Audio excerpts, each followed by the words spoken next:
ഇവിടെ ഈ സ്വാഗത പ്രാസംഗിക ഞാൻ എന്നെ പറ്റി പറയുന്നത് കേട്ട് കൗതുകത്തോടുകൂടി കേൾക്കരുത്.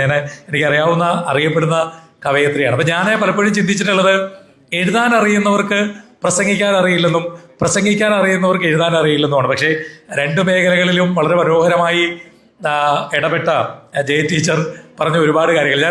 ഞാൻ ശരിക്കും ഇപ്പം ഈ അർജുൻ എന്ന് പറയുന്ന ഒരു യുവാവ് നമുക്കറിയാം കർണാടകയിൽ വെച്ചുണ്ടായ അപകടത്തിൽ മരണപ്പെടുകയും ഇപ്പം അത് സംബന്ധിച്ചൊരു വിവാദം നിലനിൽക്കുകയും ചെയ്യുന്നുണ്ട്.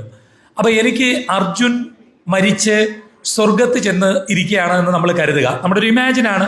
അപ്പോൾ അങ്ങനെ കരുതുമ്പോൾ ഈ വിവാദങ്ങൾ അർജുൻ കാണുമ്പോൾ അയാൾക്ക് തോന്നുന്നത് എന്തായിരിക്കും എന്നൊരു ചിന്ത എൻ്റെ മനസ്സിൽ ഇന്നലെ കടന്നു വന്നു. കാരണം ഈ സോഷ്യൽ മീഡിയയിൽ അങ്ങോട്ടും ഇങ്ങോട്ടും ഭയങ്കര ആക്രമണങ്ങൾ, അർജുൻ്റെ കുടുംബം അവരുടെ വിഷമങ്ങൾ പറയുമ്പോൾ മറ്റൊരു മനാഫ് എന്ന് പറഞ്ഞ ഒരു ലോറി ഉടമ അദ്ദേഹം കഷ്ടപ്പെട്ട കാര്യങ്ങൾ പറയുമ്പോൾ രണ്ടു കൂട്ടരെയും സപ്പോർട്ട് ചെയ്യുന്നു എന്നുള്ള നിലയിൽ സോഷ്യൽ മീഡിയ ചേരി തിരിഞ്ഞ് ഏറ്റുമുട്ടുന്ന ഒരു കാഴ്ച നിങ്ങൾ എത്രത്തോളം വാർത്ത കാണുന്നവരാണെന്ന് എനിക്കറിയില്ല. പക്ഷെ അങ്ങനെ ഒരു സംഭവം ഇവിടെ നടക്കുന്നുണ്ട്. ശരിക്കും അവർ തമ്മിലൊന്ന് സംസാരിച്ചാൽ തീരുന്ന ഒരു കാര്യത്തെ ഒരു പബ്ലിക് പ്ലാറ്റ്ഫോമിലേക്ക് എടുത്തിട്ടിട്ട് അതിനെ ഇട്ടിട്ട് അങ്ങ് ചേരി തിരിഞ്ഞ് അക്രമമാണ്. ഫേസ്ബുക്കിൽ കയറാൻ പറ്റുന്നില്ല. അത്ര മൃഗീയമായ രീതിയിലാണ് മരണപ്പെട്ട അർജുന്റെ കുടുംബത്തെയും അദ്ദേഹത്തിന് തൊഴിൽ കൊടുത്ത തൊഴിലുടമയൊക്കെ പരസ്പരം ഇതുമായി യാതൊരു ബന്ധവുമില്ലാത്ത ആളുകൾ ആക്രമിക്കുന്നത്. അപ്പം ഞാൻ എൻ്റെ ഒരു സുഹൃത്തുണ്ട്, എനിക്ക് എഴുതാൻ അറിയില്ല, എഴുതുമെങ്കിലും അതൊരു കലാപരമായി എഴുതാൻ എനിക്കറിയില്ല. അപ്പം നിങ്ങളുടെ സ്വാഗത പ്രസംഗിക ടീച്ചർ ആ എഴുതുന്ന ആളാണ്, അതോടൊപ്പം മനോഹരമായി പ്രസന്റ് ചെയ്തത് കൊണ്ടാണ് ഞാനിവിടെ പറയുന്നത്. ഇവിടെ പറയണമെന്ന് ഉദ്ദേശിച്ചൊരു കാര്യമല്ല അത്. അപ്പം ഞാൻ എൻ്റെ സുഹൃത്തൊരു ദർശൻ രാജ് എന്ന് പറഞ്ഞിട്ടൊരു പയ്യനുണ്ട്, ദുബൈയിലാണ്. അദ്ദേഹം മനോഹരമായി എഴുതുന്ന ആളാണ്. ഞാനപ്പോൾ അദ്ദേഹത്തെ വിളിച്ചിട്ട് എൻ്റെ ഉള്ളിലുള്ള ഈ ആശയം അദ്ദേഹത്തോടൊന്ന് പങ്കുവെച്ചു. ഇങ്ങനെ അർജുൻ സ്വർഗത്തിൽ ഇരുന്നുകൊണ്ട് ഇത് കാണുന്നെങ്കിൽ അർജുന് എന്ത് തോന്നും എന്ന് ചോദിച്ചപ്പോൾ അദ്ദേഹം എനിക്ക് മനോഹരമായി അത് ഇന്നലെ രാത്രിയിൽ എഴുതി ഒന്ന് അയച്ചു തന്നു. ഞാനത് ഫേസ്ബുക്കിൽ ഇടണം എന്ന് കരുതിയിരുന്ന ഒരു കാര്യമാണ്. അപ്പോൾ അത് അദ്ദേഹം എഴുതി അയച്ചത് ഞാൻ നിങ്ങളുടെ മുമ്പിലേക്ക് ഒന്ന് വായിക്കാം, നിങ്ങൾ കേൾക്കണം. അപ്പോൾ ഈ എഴുത്തിൻ്റെ ഒരു മനോഹാരിതയെ പറ്റി പറയാനാണ്. നമസ്കാരം പ്രിയ സഹോദരങ്ങളെ, അങ്ങകലെ സ്വർഗത്തിൽ നിന്നും അർജുനാണ്. ഗംഗാവലിപ്പുഴയുടെ അടിത്തട്ടിൽ നിന്നും ഞാൻ ജീവനോടെ മടങ്ങി വരാൻ പ്രാർത്ഥിച്ച നിങ്ങൾ ഓരോരുത്തർക്കും ഹൃദയത്തിൻ്റെ ഭാഷയിൽ ആദ്യമേ നന്ദി പറയുന്നു. പക്ഷേ നിങ്ങളുടെ പ്രാർത്ഥന എത്തും മുമ്പേ എൻ്റെ ഹൃദയം എന്നേക്കുമായി നിലച്ചിരുന്നു.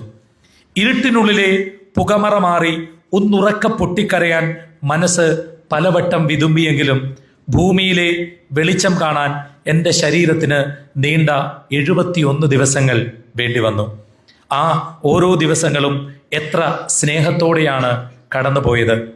അതിനിടയിൽ വയനാട്ടിലെ പ്രകൃതിക്ഷോഭമുണ്ടായപ്പോൾ ഞാനും അവർക്ക് വേണ്ടി പ്രാർത്ഥിച്ചു. പതിയെ പതിയെ നിങ്ങൾ എല്ലാവരും എന്നെ മറക്കും എന്ന് കരുതി. ശേഷം ഹേമ കമ്മിറ്റിയുടെ വക വാതിലിൽ മുട്ടലും ശ്രുതിയുടെ സ്വന്തം ജെയ്സന്റെ വിടവാങ്ങലും സമൂഹ മാധ്യമങ്ങളിൽ നിറഞ്ഞു നിന്നപ്പോൾ ഞാൻ ഉറപ്പിച്ചു, ഞാൻ എന്ന വ്യക്തിയുടെ നഷ്ടം എൻ്റെ കുടുംബത്തിൻ്റെ മാത്രമാണ്. പതിയെ അവരും അത് ഉൾക്കൊള്ളണം എന്ന്. പക്ഷേ അവിടെയും നിങ്ങൾ എന്നെ തോൽപ്പിച്ചു. 71 ദിവസം എനിക്ക് അന്നം തന്നുകൊണ്ടിരുന്ന ലോറിയിൽ നിന്നും ഞാൻ അന്നം കഴിക്കാൻ ഒരുക്കി വെച്ച പാത്രങ്ങളോടെ നിങ്ങൾ എന്നെ പുറത്തെടുത്തു. പക്ഷേ ഒന്നും വേണ്ടായിരുന്നു എന്നിപ്പോൾ തോന്നുന്നു. എനിക്ക് വേണ്ടി ഒരുമിച്ച് നിന്ന പലരും ഇന്ന് അതേ എനിക്ക് വേണ്ടി ചേരിതിരിഞ്ഞ് തമ്മിൽ കലഹിക്കുകയാണ്. ആരെയാണ് ഞാൻ കണ്ടില്ല എന്ന് നടിക്കേണ്ടത്? എനിക്ക് വേണ്ടി നിലകൊണ്ട ആരെയും ഞാൻ വേർതിരിച്ച് കാണില്ല. എനിക്ക് ജീവൻ തന്ന അമ്മയോളം സ്നേഹം എൻ്റെ ജീവന് വേണ്ടി ശ്രമിച്ച ഓരോരുത്തർക്കും ഞാൻ പകുത്തു നൽകുന്നു. എൻ്റെ ഭാര്യ, എൻ്റെ കുടുംബാംഗങ്ങൾ, അവർക്കുണ്ടായ നഷ്ടം ഒരിക്കലും നികത്താനാകില്ല. എന്നെയും കൊണ്ടേ തിരിച്ചു വരൂ എന്ന് എൻ്റെ അമ്മയ്ക്ക് വാക്ക് നൽകിയ പ്രിയപ്പെട്ട ഇക്കയെ ഉപരി എനിക്ക് തൊഴിൽ നൽകിയ ആ മനുഷ്യനെ ഞാൻ കണ്ടില്ലെന്ന് വയ്ക്കില്ല. എൻ്റെ കുടുംബാംഗങ്ങളുടെ എൻ്റെ കുടുംബാംഗങ്ങളുടെ വൈകാരികതയെ ഞാൻ നെഞ്ചോട് ചേർക്കാതെ തള്ളിക്കളയണോ? ആവില്ല. എനിക്കെല്ലാവരും വേണം. ഈ പറഞ്ഞ എല്ലാവർക്കും അവരവരുടേതായ ന്യായങ്ങളും കാണും എന്നെനിക്കറിയാം.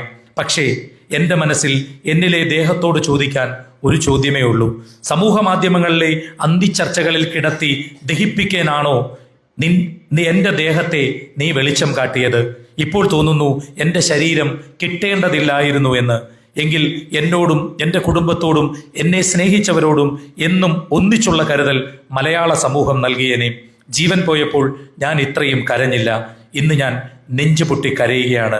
അരികിൽ ആരും വരണ്ടായിരുന്നു എന്ന് ഞാൻ ഒരു മാത്ര വെറുതെ നനച്ചുപോയി എന്ന് നിങ്ങളുടെ സ്വന്തം അർജുൻ. ഇതൊരു മനോഹരമായ എഴുത്താണ്.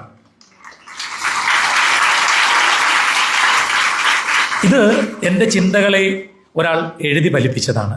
എനിക്ക് എഴുതാൻ ഉള്ള കഴിവ്, ഇത്രയും മനോഹരമായി എഴുതാൻ എനിക്ക് കഴിവില്ല. അപ്പം ഞാൻ പറഞ്ഞു വന്നത്, നിങ്ങളും നിങ്ങളുടെ ഉള്ളിൽ കഴിവുകളുണ്ട്. ആ കഴിവുകളെ നിങ്ങൾ പുറത്തു കൊണ്ടുവരാൻ ശ്രമിക്കുമ്പോഴാണ് നിങ്ങൾക്ക് ജീവിതത്തിൽ വിജയിക്കാൻ കഴിയുന്നത്.